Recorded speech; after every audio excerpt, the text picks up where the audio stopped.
Departmental trading और P&L account बना रहे हैं। 11th में तो अपने को लंबा चौड़ा बनाना पड़ता था, लेकिन यहां पर आपको बिल्कुल सिंपल, ज्यादा कोई एक्सपेंसेज नहीं रहेंगे। जनरल जो एक्सपेंस रहेंगे, वेजेज रह जाएगी, कैरीज इनवर्ड रह जाएगा, और मैन्युफैक्चरिंग एक्सपेंसेज। उतना लंबा चौड़ा नहीं कि मैं आपको डायरेक्ट और इनडायरेक्ट की लिस्ट याद कराऊं। हाँ, बनाते कैसे हैं? 11th में जब आप ट्रेडिंग अकाउंट बनाते थे तो एक कॉलम होता था, और यहां पर आपको 3 कॉलम बनाने पड़ेंगे, 2 कॉलम बनाने पड़ेंगे, 4 कॉलम बनाने पड़ेंगे। कितने बनाएंगे डिपेंड करता है वो डिपार्टमेंट कितने हैं। क्लियर है? मान लो 3 डिपार्टमेंट है तो 3 कॉलम, इसे हम स्तंभाकार बोलते हैं, हॉरिजॉन्टल। समझ गए? तो यहां पर आपको सबसे पहले ऊपर लिखना है departmental trading and P&L account, फिर यहां पर वही फॉर द ईयर एंडिंग करके डेट डाल दोगे। ठीक है?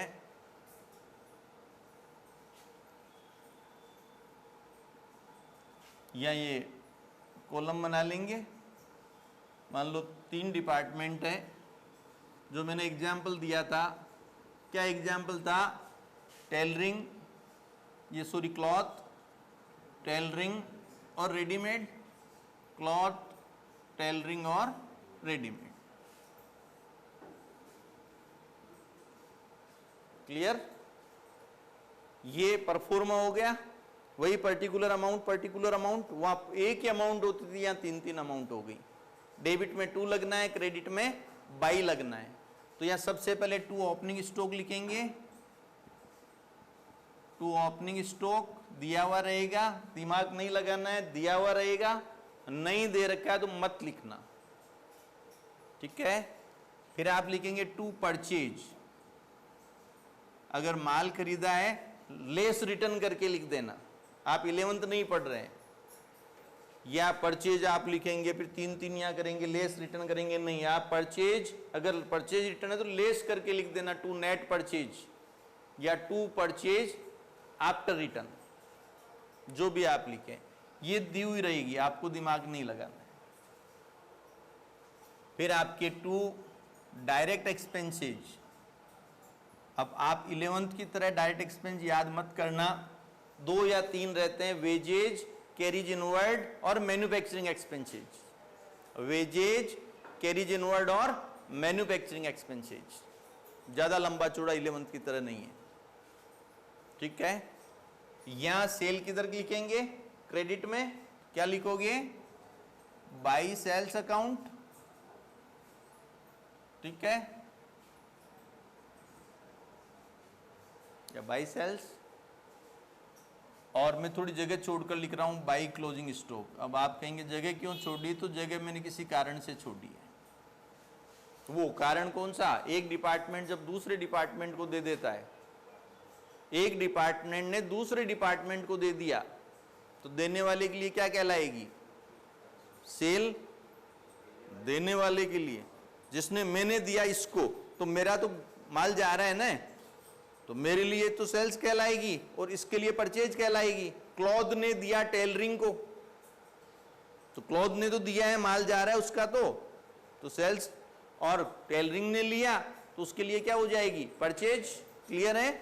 तो यहां आप देखें, यहां 2 ट्रांसफर, जिसने लिया है उसके डेबिट में लिख देना और जिसने दिया है उसके क्रेडिट में लिख देना।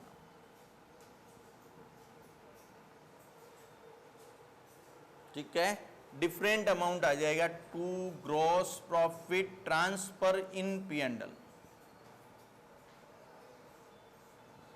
ये ट्रेडिंग हो गया। कोई कंफ्यूजन, कुछ पूछना हो तो पूछ लो, कोई प्रॉब्लम हो तो। कोई प्रॉब्लम नहीं है। ये परफॉर्मा है। अब हम P&L में चलते हैं। तो इसके नीचे ही बना रहा हूं मैं P&L।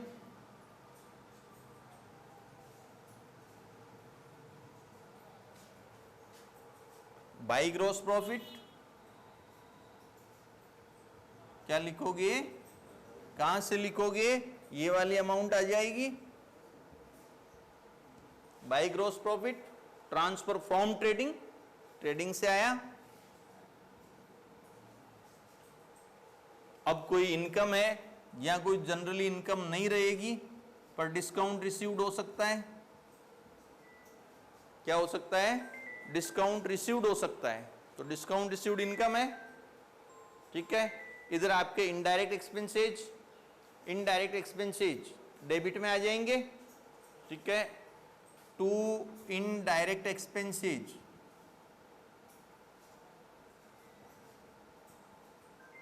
अब इनडायरेक्ट एक्सपेंस में कौन कौन से होते हैं? Salary, rent, repair, bed debts, advertisement, pre sample, ये सारे क्या होते हैं? Indirect expense. जो डायरेक्ट नहीं है वो इनडायरेक्ट है। डायरेक्ट में आपको manufacturing expense, wages, carriage inward ज्यादातर। ठीक है, इनडायरेक्ट में बाकी सारे इनडायरेक्ट है, सैलरी है, रेंट है, रिपेयर है, बेड डेब्ट्स है, डेप्रिसिएशन है, बहुत ज्यादा नहीं होंगे यहां भी, एडवर्टाइजमेंट है। ठीक है, तो यहां आप क्या करेंगे? इनडायरेक्ट एक्सपेंस लिखेंगे और बैलेंसिंग फिगर क्या लिखोगे? Net profit. अब मेरी बात समझना ढंग से, यहां समझने वाला एक पार्ट आ रहा है। मेन पार्ट ये है कि अगर एक्सपेंसेस डिस्ट्रीब्यूट करके दे रखे हैं, सेपरेट दे रखे हैं, तब तो कोई दिक्कत नहीं है। लेकिन मान लो एक्सपेंसेस सेपरेट नहीं है, अलग अलग नहीं है, एक साथ है, तो बांटेंगे कैसे? ये एक मेन मैटर करता है।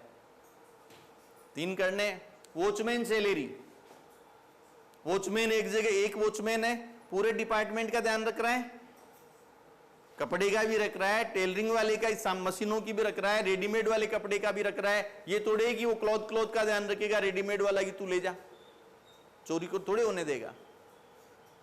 बिल्डिंग का किराया, एडवर्टाइजमेंट अलग अलग करेंगे क्या? अभी अगर मैं एडवर्टाइजमेंट करूं तो क्या मैं अलग करूं? एडवर्टाइजमेंट तो एक साथ ही होगा, 11th 12th first year, second year, final. तो कई एक्सपेंसेस ऐसे होते हैं जो इकट्ठे होते हैं और उनको बांटना ही मेन चैप्टर का काम हो गया। बाकी ये चीज तो भागते हुए ही कर लोगे तुम। अब ध्यान देना, किसी एक्सपेंसेस के लिए अगर स्पेसिफिक कुछ कह रखा है, क्वेश्चन में दे दिया कि रेंट को 2-1-1 में बांटो, तो हम वैसे बांट लेंगे। अगर वो कह देता है कि इनडायरेक्ट एक्सपेंसेस को जीपी रेशियो में बांटो, मेरी लैंग्वेज पे जाना, इनडायरेक्ट एक्सपेंसेस को जीपी रेशियो में बांटो, तो जीपी रेशियो निकालेंगे और इनडायरेक्ट एक्सपेंसेस को बांट लेंगे। दिक्कत कब आती है? जब क्वेश्चन साइलेंट रहता है, आप क्वेश्चन सोल्व कर रहे हैं, क्वेश्चन में लिख दिया कि सैलरी को 1-1-1 में देनी है, तो आप कौन होते हो चेंज करने वाले? अगर कह दे एडवर्टाइजमेंट को सेल्स रेशियो में बांटना है, तो आप एडवर्टाइजमेंट को किस रेशियो में बांटोगे? सेल्स रेशियो में। अगर वो कह देता रिपेयर को 3-1-1 में बांटना है, तो आप रिपेयर को किस में बांटेंगे? 3-1-1 में। मेरी बात समझ पा रहे हैं? अगर क्वेश्चन में स्पेसिफिक दे रखा है कि इसको इस रेशियो में बांटना है, तो आपको वैसे ही करना है। लेकिन अगर क्वेश्चन साइलेंट है, अगर क्वेश्चन साइलेंट है, तो आप जितने भी इनडायरेक्ट एक्सपेंसेस है उनको सेल्स रेशियो में बांट देना। अगर क्वेश्चन साइलेंट है, विदाउट इंफॉर्मेशन, इनडायरेक्ट एक्सपेंसेस को विदाउट इंफॉर्मेशन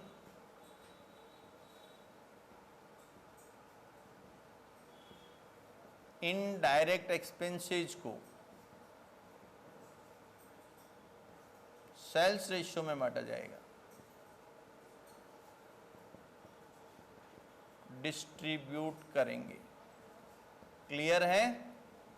मेरी बात समझ में आई क्या? अब ये मैं नहीं लिखूंगा कि दे रखा है तो दिए गए रेशियो में, डेफिनेटली दे रखा तो दिए गए रेशियो में बांटेंगे, फिर क्वेश्चन ही क्यों पढ़ रहे हैं? कॉन्फिडेंस में रहना है। अगर दे रखा है दिए गए रेशियो में, नहीं दे रखा तो किस रेशियो में? सेल्स रेशियो में। अब फिर एक विवाद आ गया कि सेल, इन दोनों को जोड़कर सेल माने या इसको सेल माने? इस सेल के लिए एडवर्टाइजमेंट करना पड़ा क्या? अब या फिर क्वेश्चन पढ़ेंगे, अगर वो कह देता है कि इंटर डिपार्टमेंट ट्रांसफर को सेल में इंक्लूड करते हुए, जैसा कि क्वेश्चन नंबर 1 में लिखा हुआ है, अगर क्वेश्चन में कह दे कि इंटर डिपार्टमेंट ट्रांसफर, ये इंटर डिपार्टमेंट ट्रांसफर कहलाते हैं, अंतर विभागीय हस्तांतरण को सेल्स मानते हुए रेशियो बनाकर बांटो, तो मानते हुए जोड़ते हुए कर लेंगे। नहीं कहे तो ये सेल्स रेशियो, मार्केट में तो यही माल गया है, एडवर्टाइजमेंट तो इसी पे हुआ है। क्लियर है? फ्री सैंपल इस पे है, रेंट इस पे है। आपस का एक कमरे का दूसरे कमरे में माल रखना कोई सेल होती है क्या वास्तव में? नहीं होती है। क्लियर? तो सेल्स रेशियो में आपको इस रेशियो में बांटना है। अगर स्पेसिफिक कह दे तो अकॉर्डिंग टू क्वेश्चन करना है। क्वेश्चन नंबर 1 में साफ लिखा हुआ है कि इंटर डिपार्टमेंट ट्रांसफर को सेल में इंक्लूड करते हुए, अभी क्वेश्चन पढ़ के बताऊंगा आपको, तो हमने जोड़ दिया। वो नहीं लिखता तो मैं इस रेशियो में लेता। समझ गए? सेकेंड लिखूं क्या इस पॉइंट को? आ गया, आप लिख लेना, वापस देखो तब। सेकेंड है डिस्काउंट अलाउड सेल्स रेशियो में हो जाएगा। इनकम टैक्स अगर है, क्वेश्चन नंबर 3 में इनकम टैक्स है। इनकम टैक्स, वैसे इनकम टैक्स को हम ड्राइंग मानते हैं तो कैपिटल से लेस होना चाहिए। इनकम टैक्स पेड किया तो केस माइनस कैपिटल माइनस, लेकिन कई बार एक क्वेश्चन नंबर 3 में इनकम टैक्स ये कॉर्पोरेट टैक्स होना चाहिए था। तो इनकम टैक्स को कैसे बांटेंगे? क्योंकि इनकम टैक्स का सेल्स से संबंध नहीं है। इनकम टैक्स किस पर लगता है पता है आपको? इनकम टैक्स किस पर लगता है? प्रॉफिट पर। इनकम टैक्स किस पर लगता है? प्रॉफिट पर लगता है। तो टैक्स लिखने से पहले का जो प्रॉफिट आता है उस रेशियो में। अब तुम कहोगे कैसे? जीपी लिख लिया, सारे एक्सपेंस लिख लिए, या इनकम टैक्स लिखा तो जीपी में से ये इनकम जोड़कर ये एक्सपेंस घटा लेंगे तो प्रॉफिट बिफोर टैक्स आएगा। प्रॉफिट बिफोर टैक्स के रेशियो में इनकम टैक्स बंटता है। इनकम टैक्स किस में बटेगा? किस में बटेगा? प्रॉफिट बिफोर टैक्स के रेशियो में। मतलब इनकम टैक्स नहीं बांटेंगे, नहीं लिखेंगे, उससे पहले प्रॉफिट क्या आया उस रेशियो में बांट देंगे इनकम टैक्स को। अब डिस्काउंट रिसीव्ड पे आओ। डिस्काउंट रिसीव्ड इनकम है या एक्सपेंस है? डिस्काउंट रिसीव्ड इनकम है या एक्सपेंस है? इनकम। कब मिलता है डिस्काउंट? जब हम क्या करते हैं, उधार माल खरीदते हैं और फिर उसका जब पेमेंट करने जाते हैं, जल्दी पेमेंट करते हैं, तो परचेज रेशियो में। ये परचेज से रिलेटेड हो गया। तो डिस्काउंट रिसीव्ड को किस रेशियो में बांटेंगे? परचेज रेशियो में। ये रूल कब लगाएंगे? जब रेशियो के बारे में क्वेश्चन साइलेंट है। कब लगाओगे ये रूल? जब रेशियो के बारे में क्वेश्चन साइलेंट है। ये फिक्स रूल नहीं है, विदाउट इंफॉर्मेशन ऐसा करना है, और इंफॉर्मेशन दे दे तो वैसा करना है। यहां तो कोई प्रॉब्लम है क्या? वो तो बता दें। डायरेक्ट एक्सपेंस डायरेक्ट होते हैं तो इसका मतलब बटे हुए होते हैं। डायरेक्ट कहते हैं किसे? जो सेपरेट उस पर लगे हैं, तो मिक्स कैसे हो सकते हैं? अगर मिक्स है तो डायरेक्ट कैसे हो सकते हैं? बाबू पूछो एक बार। डायरेक्ट एक्सपेंस जो है वो डायरेक्ट ऑन गुड्स, क्लॉथ का सेपरेट क्लॉथ का, टेलरिंग का सेपरेट टेलरिंग का, रेडीमेड का सेपरेट रेडीमेड का। क्योंकि अगर वो मिक्स कौन से होते हैं? जो इनडायरेक्ट होते हैं। तो टेंशन मतलब वो बटे हुए होते हैं। या फिर कह दे क्वेश्चन में कहा हुआ होता है। कई बार ऐसा भी हो सकता है, कंफ्यूज करने के लिए वेजेज इकट्ठी दे दी ताकि बच्चे कहीं सेल्स रेशियो में बांट के आ जाएं, तो नीचे वो बता देते हैं कि वेजेज को किस रेशियो में बांटना है। ठीक है? ये आपके डिपार्टमेंट ट्रेडिंग और P&L। अब एक बात मेरी ढंग से सुनना, ये जो काम की बात अब है ये तो तुम 11 से ही जानते हो।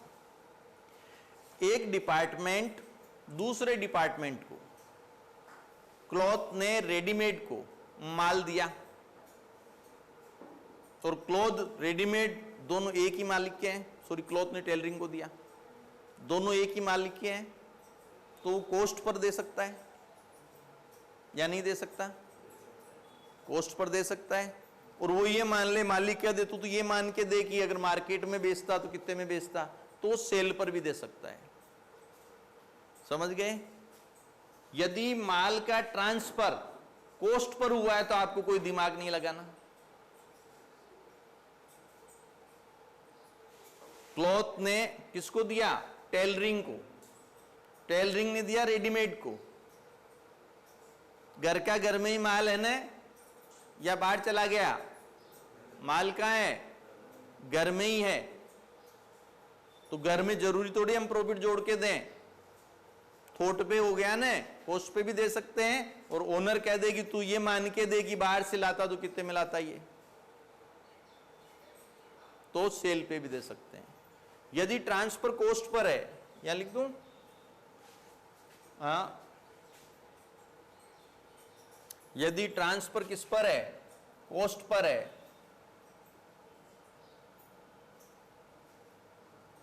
कॉस्ट प्राइस पर है, तो आपको कुछ नहीं करना। तो ठीक है, ये मत सोचना क्या ठीक है, आपको कुछ नहीं करना है, दिमाग नहीं लगाना, आपका क्वेश्चन कंप्लीट हो गया।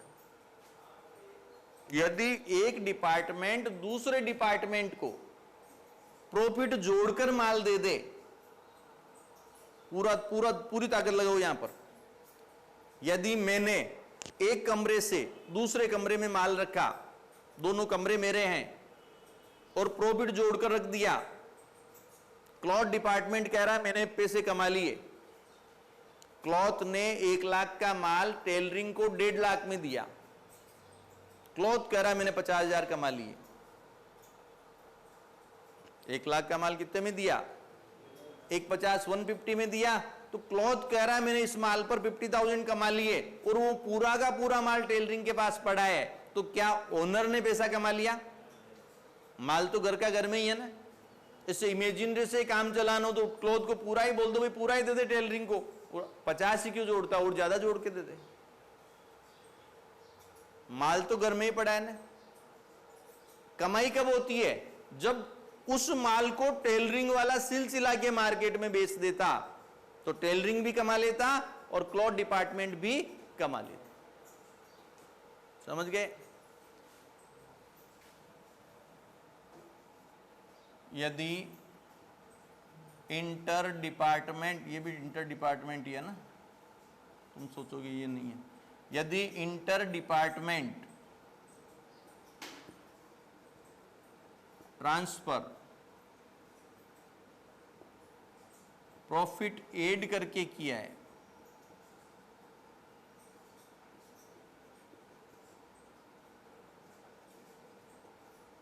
यदि inter department transfer profit add करके किया है, वह ट्रांसफर किए गए माल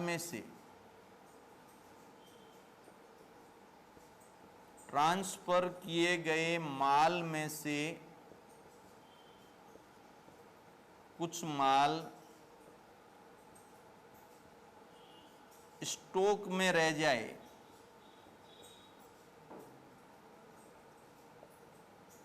तो अनरियलाइज्ड प्रॉफिट की कैलकुलेशन करते हैं।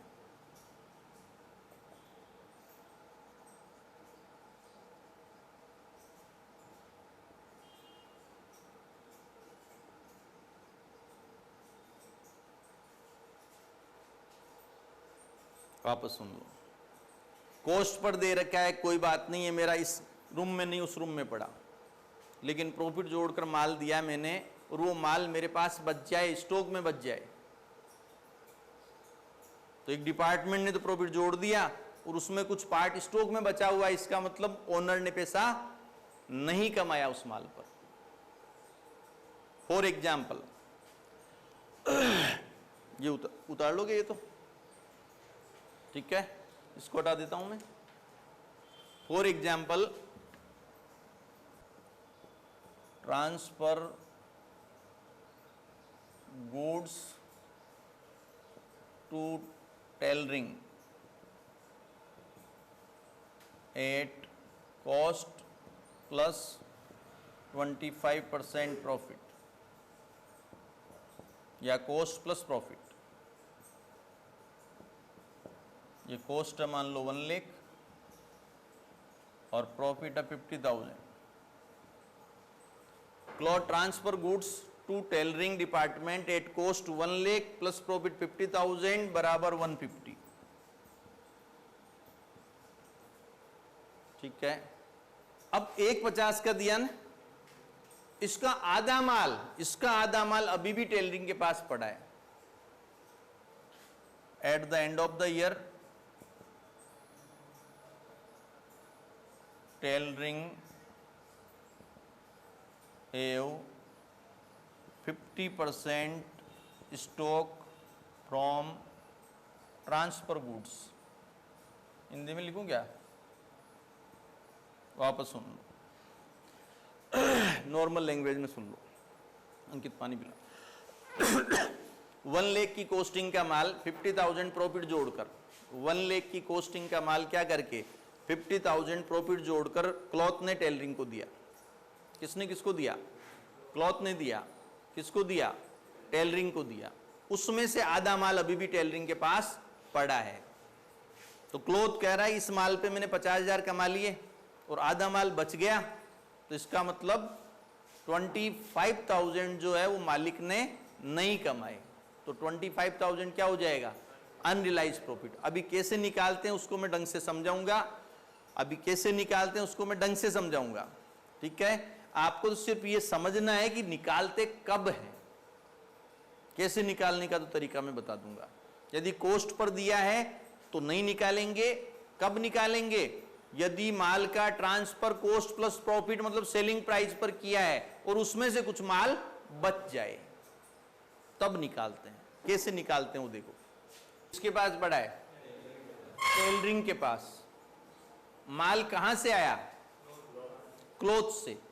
तो टेलरिंग के पास जो माल बचा है उसमें जीपी रेट किसकी लगेगी? क्लॉथ की। अगर मान लो रेडीमेड वाले के पास माल पड़ा है और वो प्योरली टेलरिंग वाले का है, उसमें क्लॉथ वाले का नहीं है, तो माल किसका? रेडीमेड का। और जीपी रेट किसकी? टेलरिंग की। मतलब माल एक्स का, एक्स के पास पड़ा हुआ, जीपी रेट वाई की। और माल वाई के पास पड़ा है तो जीपी रेट किसकी? एक्स की लेनी है। कंफ्यूज हो गए क्या? वापस सुनो। माल पड़ा है एक्स के पास तो कहां से आया? वाई से। मैं एक्स वाई बोल रहा हूं अब, क्लॉथ टेलरिंग रेडीमेड को हटाकर। माल एक्स के पास पड़ा तो आया कहां से? वाई से। तो माल एक्स के पास common goods, GP rate y की। माल वाई के पास जीपी रेट एक्स की। अभी एक क्वेश्चन करके बताऊंगा। ठीक है, तो अगर अनरियलाइज निकालते हो आप तो ये नेट प्रॉफिट यहां आएगा। अब कॉमन बन रहा है ये, अब एक ही कॉलम है। Net profit cloth tailoring readymade तीनों का लिख लेंगे यूं। अब वैसे नहीं करके यूं लिख लेंगे। नेट प्रॉफिट ये वाला आ जाएगा यहां पर, क्लॉथ टेलरिंग और रेडीमेड। ठीक है, अब by unrealised profit in opening stock. Unrealised profit in opening stock. Opening stock में जो अनरियलाइज है, भूल जाओ तो ओपनिंग स्टॉक इधर आता है, उसका अनरियलाइज इधर आ जाएगा। और टू अनरियलाइज प्रॉफिट किसमें? किसमें? हाँ शाबाश, तुम कंफ्यूज क्यों होते हो? इन क्लोजिंग स्टॉक। अब जो आएगा वो एक्चुअल नेट प्रॉफिट आएगा। या एक अब प्रॉफिट लिख देता हूं, हर जगह नेट प्रॉफिट लिखेंगे ठीक नहीं रहेगा। ये नेट प्रॉफिट बिफोर अनरियलाइज है, ये एक्चुअल नेट प्रॉफिट है। ठीक है, अब इसमें कॉलम नहीं बनेंगे, इसमें सीधा ये आ गया और डिफरेंट अमाउंट किसमें लिख देंगे? प्रॉफिट। समझ गए? ओपनिंग स्टॉक दिया हुआ रहेगा, परचेज दी हुई रहेगी, सेल दी हुई रहेगी, क्लोजिंग स्टॉक दिया हुआ रहेगा। जीपी हम बैलेंसिंग फिगर से निकालेंगे, डायरेक्ट एक्सपेंस दिए हुए रहेंगे, ट्रांसफर के लिए वो खुद कहेगा, आपको कोई दिमाग नहीं लगाना है। जीपी यहाँ से यहाँ आ जाएगा, आप जानते हैं ना, जीपी यहाँ से यहाँ आ जाएगा। इनकम होगी तो इधर लिखेंगे, ज्यादा कोई बहुत बड़ी इनकम इसमें नहीं रहेगी। डिस्काउंट रिसीव्ड आ सकता है, रेंट रिसीव्ड आ सकता है, मुझे तो किसी क्वेश्चन में दिखा नहीं, पर फिर भी हो तो आप लिख देना। इनडायरेक्ट एक्सपेंस इधर आ जाएंगे। इनडायरेक्ट एक्सपेंस कौन से होते हैं? मान लो आप पहली बार डिपार्टमेंट पढ़ रहे हैं या पहली बार पढ़ रहे हैं ये सारे, तो याद रख लेना, general expense, rent, salary, advertisement, depreciation, इस चैप्टर में। वैसे तो बहुत सारे होते हैं, वापस बताऊं, general expense, sundry expense, general को सन्ड्री भी बोलते हैं, depreciation, advertisement, rent, repair, bed debts, 4-5, ज्यादा नहीं, इससे ज्यादा आते नहीं है इसमें, क्योंकि यहां आपकी प्रैक्टिस इनडायरेक्ट एक्सपेंस की नहीं है। या फिर आप डायरेक्ट याद कर लें, wages, manufacturing expense, carriage inward, अगर कैरिज आउटवर्ड आ गया तो यहां आ जाएगा, कैरिज इनवर्ड डायरेक्ट होता है। क्लियर है? अब अनरियलाइज कैसे निकालते हैं मैं बता देता हूं, एक क्वेश्चन करा के ध्यान रखना। अनरियलाइज प्रॉफिट निकालने के लिए एक शर्त है कि सबसे पहले माल का ट्रांसफर सेलिंग प्राइस पर किया हो और स्टॉक में माल पड़ा हो, ट्रांसफर किए गए माल में से स्टॉक में माल पड़ा हो। निकालते कैसे हैं? माल एक्स के पास जीपी रेट वाई की, माल वाई के पास जीपी रेट। अब जीपी रेट कैसे निकालते हैं ये तो आप सब जानते हो, नहीं जानते तो फिर भी बता देता हूं। जीपी रेट हमेशा वैसे ही निकालते हैं जैसे एफएम में निकालते हैं, जैसे 11th में निकालते थे, जैसे 12th में निकालते थे। कैसे निकालते थे? कैसे निकालते थे? जीपी रेट कौन जानता है? कोई नहीं जानते? सब जानते हो, ठीक है। Gross profit divide by sales into 100, gross profit divide by sales into 100। Sales कौन सी? ये सेल्स प्लस सेलिंग प्राइस पर ट्रांसफर किया है तो वो जोड़कर, क्यों कमाई इस मार्केट में बेचा उसमें भी कमाया, और अगर आपने ट्रांसफर किया है सेलिंग प्राइस पर किया है तो उसको जोड़कर। मान लो 10 लाख का माल मार्केट में बेचा और 1 लाख का माल सेलिंग प्राइस पर अगले डिपार्टमेंट को दिया तो 10 और 1 11 लाख सेल्स हो गई, वो प्रॉफिट 11 लाख का है। ये विशेष ध्यान रखना है। तो ये जीपी रेट का फॉर्मूला हो जाएगा। अब मैं क्वेश्चन करवा रहा हूं, ये क्वेश्चन नंबर 8 बुक है क्या? क्वेश्चन नंबर 8 देखें ताकि ये क्लियर करवा दूं। ओपनिंग स्टॉक दिया हुआ है, अलग अलग है, अमाउंट नहीं लिख रहा हूं। परचेज दे रखा है, अलग अलग है। सेल्स दी हुई है, अलग अलग दे रखा है। मैं अमाउंट जानबूझ के नहीं लिख रहा हूं, अभी यहां लिखूंगा और फिर वहां लिखूंगा, टाइम खराब होगा। फिर आपके रेंट की, सैलरी और एडवर्टाइजमेंट की अमाउंट दी हुई है। रेंट, सैलरी, एडवर्टाइजमेंट अमाउंट दी हुई है, ध्यान रखना। यूं मान लेना अमाउंट दी हुई है, ठीक है। यहां से पढ़ रहा हूं मैं। ये कह रहा है मिसलेनियस एक्सपेंस 4500।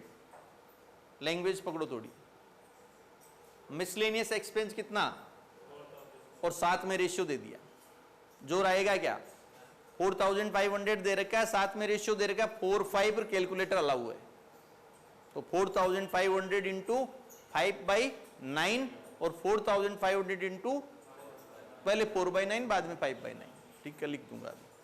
अब यहां से समझो आप, जीपी रेट दे रखी है टायर की 40%, ट्यूब की 50%। टायर की सेल का 40% निकाल लेंगे, जीपी आ जाएगी, और सेल का 50% निकाल लेंगे, उसकी जीपी आ जाएगी, और बैलेंसिंग फिगर कर लेंगे तो भी जीपी आ जाएगी। दोनों तरीके हैं, यहां पर मिसिंग वैल्यू नहीं है। अब ये कह रहा है opening stock, tyre, closing stock. Tyre के पास 50,000 का माल है, इसमें 10,000 का माल ट्यूब वाले का है। टायर के पास क्लोजिंग स्टॉक कितना है? 50,000 का, उसमें 10,000 किसका है? ट्यूब वाले का है। ट्यूब के पास 1 लाख का है क्लोजिंग स्टॉक, इसमें आपस का कितना है? टायर का कितना है? 15,000 का है।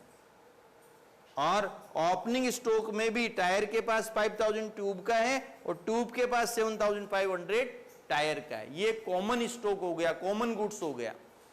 और ऊपर लिखा हुआ है, क्या लिखा हुआ है कि एक डिपार्टमेंट दूसरे डिपार्टमेंट को जो माल देता है वो किस पर देता है? मार्केट प्राइस पर देता है, नीचे लिखा हुआ है। एक डिपार्टमेंट दूसरे डिपार्टमेंट को जो माल दे रहा है किस पर दे रहा है, मार्केट प्राइस पर दे रखा है। क्लियर है? अब एक बार यूं मान लो कुछ भी समझ में नहीं आया, नहीं आया ना, मान लेते नहीं आया, तो जहां तक पहुंचते हैं वहां पहुंचते हैं। कई बार एग्जाम में आप एक काम किया करें कि कहां तक आप पहुंच सकते हैं वहां तक चलो, जहां अटकेंगे वहां दिमाग लगाएंगे। अभी से दिमाग लगाओगे तो शुरू में अटक जाओगे। ठीक है, तो यह हम कॉलम बना लेते हैं 2। किस किस का, किस किस का, टायर का और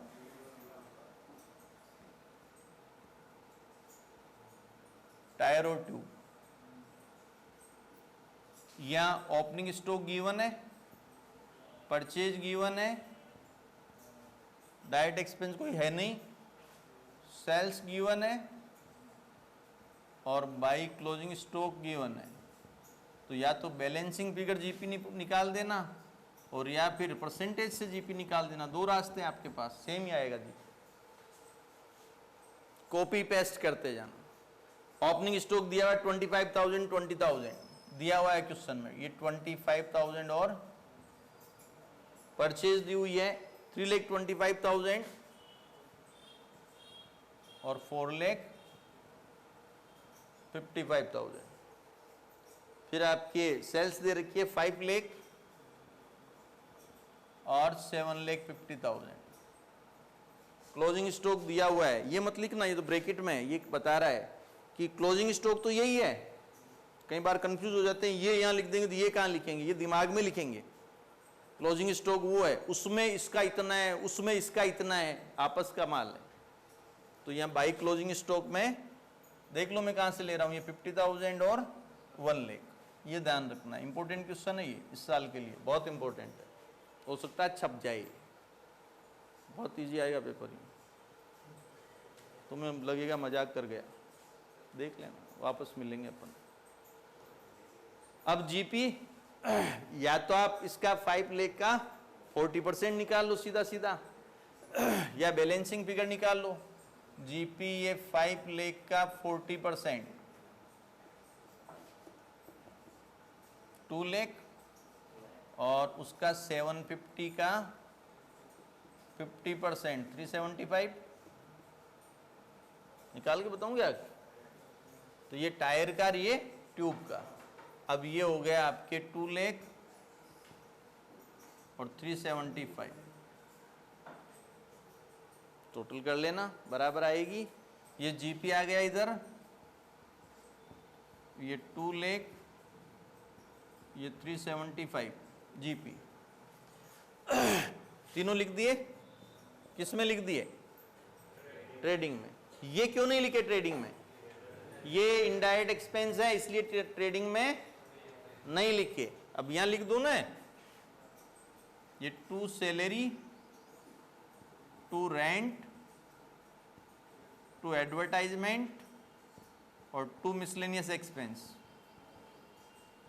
और जो आएगा वो 2 नेट प्रॉफिट। इतना ही है एक्सपेंस।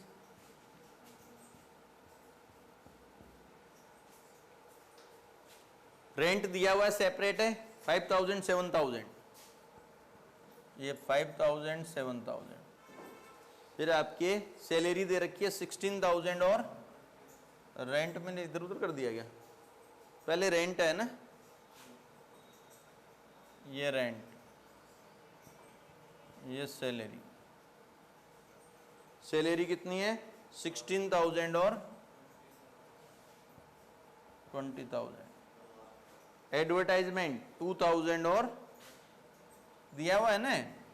यहां तक मैंने कोई दिमाग लगाया नहीं है, और आप देखो 90% क्वेश्चन पूरा हो गया। 90% क्वेश्चन पूरा हो गया और दिमाग लगाना ही नहीं पड़ा। ओपनिंग स्टॉक दे रखा है, परचेज दी हुई है, सेल्स दी हुई है, क्लोजिंग स्टॉक दिया हुआ है, बैलेंसिंग फिगर जीपी निकाल लो या परसेंटेज से जीपी निकाल लो। जीपी इधर आ गया, रेंट दी हुई है, सैलरी दी हुई है, एडवर्टाइजमेंट दिया हुआ है, मिसलेनियस एक्सपेंस एक साथ दे रखा है, लेकिन बांटने का रेशियो दे दिया। देखो ये मिसलेनियस एक्सपेंस, ये टायर का 4,500 इंटू 4/9 और ट्यूब का 4500 इंटू 5/9, 2000 और 2500, ठीक है। तो ये आ गया 2000 और ये आ गया 2005। अब इधर 2 लाख है, 2 लाख माइनस ये आपके 25, 175, 175, ठीक है।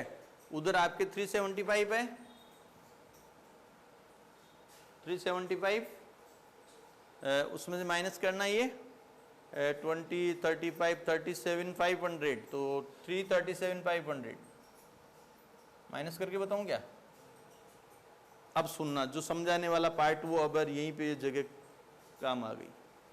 अब मैं यहाँ लेता हूँ, ये मान लो मैं यहाँ बना रहा हूँ ना, जगह कम है, इसके नीचे बन जाएगा पर मेरे पास जगह नहीं है ना, ये जो काम की चीज हट जाएगी अभी।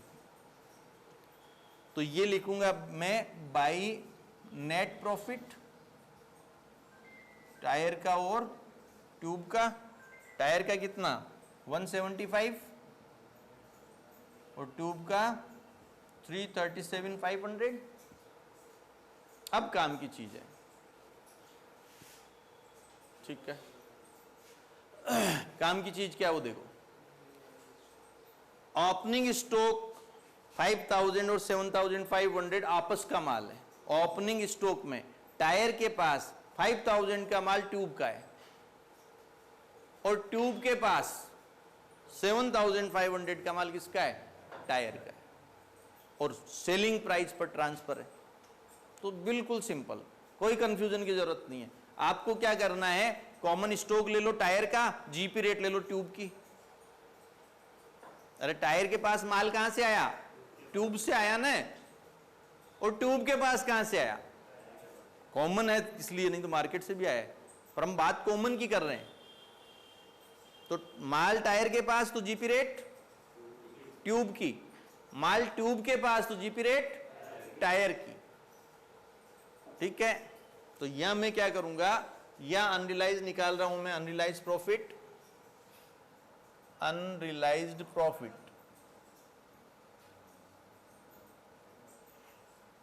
ये आपके टायर के पास ट्यूब के पास ओपनिंग में ना,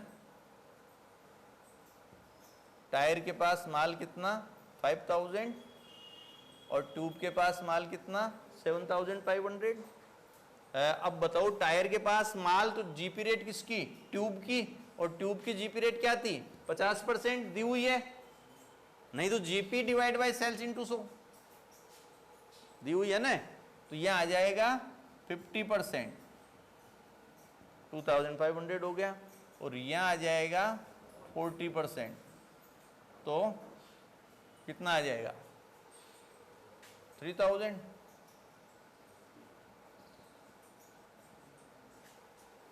और क्लोजिंग स्टॉक में देखो माल कितना कितना है 10 और 15, तो टायर के पास माल कितना है 10,000,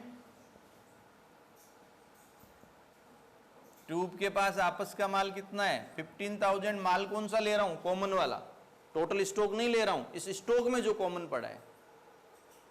स्टॉक 50,000, कॉमन 10,000, तो मैंने 10 लिख दिया। स्टॉक 1 लाख, कॉमन कितना 15,000, तो मैंने कॉमन वाला लिया है।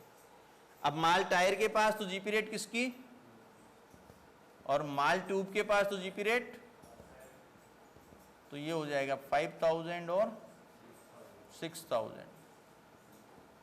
अब ओपनिंग स्टॉक इधर होता है तो अनरियलाइज इधर, कुछ लोग डिडक्ट करके लिख देते हैं, तो यहां मैं सीधा भी लिख सकता हूं टू अनरियलाइज प्रॉफिट, ये टायर के पास और ट्यूब के पास। आप तो अलग अलग लिख देना, अलग ही लिख देते हैं, कंफ्यूज हो जाओगे फिर। बाई अनरियलाइज टायर के पास और ओपनिंग इधर आता है, इसका ओपनिंग का इधर, तो ओपनिंग का कितना है टायर के पास 2,500, ट्यूब के पास, समझ में आ गया क्या? ये लिख दिया मैंने ओपनिंग वाला, तुम ये मत सोचना बड़ा हो गया क्वेश्चन, यहां तक तो वैसे ही आता था, कर तो सिर्फ यही रहे, ठीक है। तो ये हो जाएगा 5,500। इधर ये हो गया 5000, ये हो गया 6000, कहां से आया? ये वाला। कैसे? क्लोजिंग इधर है तो इधर आएगा ना अनरियलाइज, तो ये 11000 हो गया, कैलकुलेटर अलाउ है, तो टू प्रॉफिट